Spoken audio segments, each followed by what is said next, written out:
What's up, drivers? In November, I made a plan to try and become an advanced driver. I thought it would be an ace idea to do a series about it for me and all of you to see how far I came before either passing or failing the course. I made sure to check with the company that I shan't name, please ignore the title of the video, it's a typo that I couldn't be bothered to fix after my caps lock and spacebar got jammed, if this would be okay.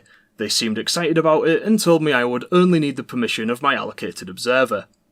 Banging. I paid for the course at the end of January and asked my local group to assign me someone who would agree to be in my videos as I was recommended. This request got denied, but I was still essentially told the same thing. I would just need an observer's permission and that they would be randomly assigned by the end of February. February came and went, as did another week.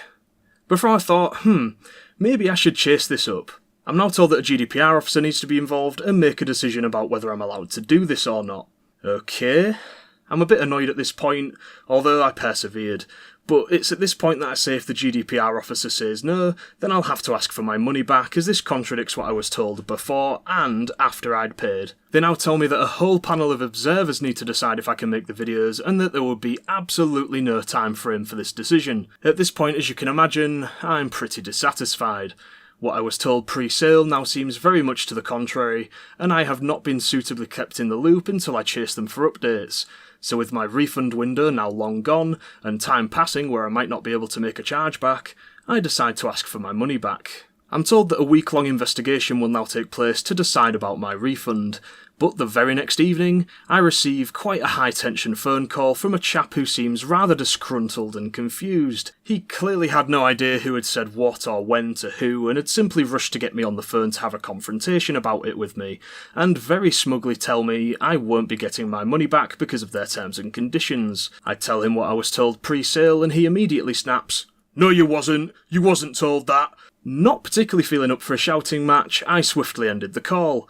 I later received this email where he commends his customer service abilities and says I prevented us coming to any form of compromise. However, the compromise that he would have offered is that I simply continue making the videos I already make and use nothing from the actual course. This would not only be a non-existent compromise for this company, but would also hurt my channel in the way of any potential content I captured during these observed drives now being useless. It's a great shame that they've decided to be difficult about this whole thing, because they've actually breached Rule 54 subsection 4 of the Consumer Rights Act 2015, which ties into Rule 50, which states, "Every contract to supply a service is to be treated as including as a term of the contract anything that is said or written to the consumer by or on behalf of the trader, about the trader or the service if A, it is taken into account by the consumer when deciding to enter into the contract, or B, it is taken into account by the consumer when making any decision about the service after entering into the contract." Which is why I decided to make a chargeback through my bank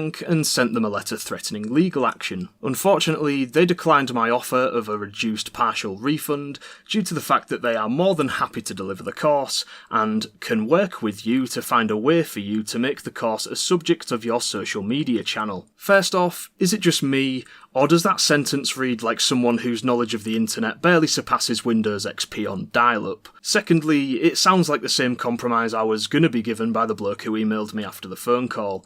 They seem to think I'll be satisfied just talking about the course as opposed to showing anything from it. Ironic really, considering the video I've decided to make now, isn't it? I've heard nothing from my bank and haven't even been allocated temporary credit, and as much as I want to pursue legal action against them, my dad once told me never to waste time or energy to the extent that it outweighs a victory. At this point, I've wasted way too much time and torn my hair out way too much over this. So if they really desperately want my money that badly, I'm gonna let them fucking keep it. I had hoped the intent alone would recover my funds, but this monetised video will have to do instead. Please don't go and leave this anonymous company reviews on my behalf, but please do share this video around, as the more views it gets, the less money I've lost essentially. To conclude, I want to say that my situation and experience with this unnamed company is a rather unique one, but it no doubt shows how much they'll get their backs up if you need a refund from them. They seem absolutely terrified of the internet and social media, which led to this whole situation becoming something it never needed to be. We could have made a great entertaining and educational series out of this, but instead, the prize we've all won is a boring 5-minute video of me droning on, and they haven't exactly come out of this looking good, have they? Besides, if the driving I would be learning is anything like a certain member of theirs who sent a bunch of clips to Ashley Neal while pretending to be an observer, he's doing 56 miles an hour travelling this close to another vehicle. Wow. Although the Skoda did a terrible emerge, overtaking there was ridiculous. I would no in the world be increasing my speed into this narrowing. How can you not see that happening? Then I probably dodged a massive bullet by not partaking in their course. As a final word to this anonymous company, if they just so happen to be watching, this situation will happen again. I find it hard to believe that I'm the first in the UK to request filming of one of your courses, but I can guarantee I won't be the last. Teenagers who spend and post their entire lives on social media are currently learning to drive.